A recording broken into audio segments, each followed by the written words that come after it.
how should I choose between 2 or 3 or 4 or 5 funds? If I remove performance, what's left is, I don't know, objective, fund manager, fund house. What would be the way to look at this? I think there are two parts which you must look at, and one is the fund strategy, which is written out in every Fund document. and fund document, and the allocation.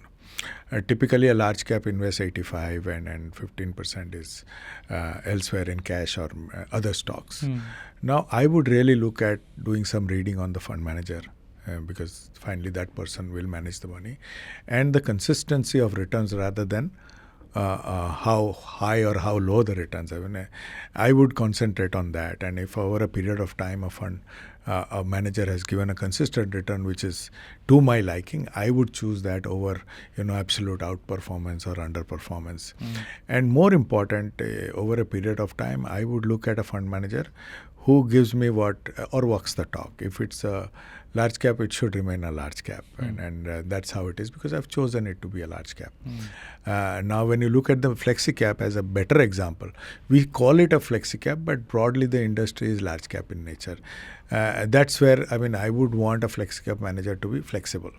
So those data is available. I would definitely first want to read up. Normally, people look at 1 year return, and returns come later. Know your fund house, know your fund manager. And the other part, I think, is whether the fund house is sticking to its fiduciary role or not. That's something I would put as a very high tick mark. If it's working within the framework or law or not, that's a big tick mark for me as an individual investor. So, but broadly, I think marry your fund goal to your investment goal to the fund's goal.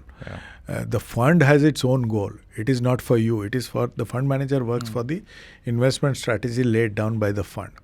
Now you have to look at your investment strategy and marry it to the fund is what I would advise.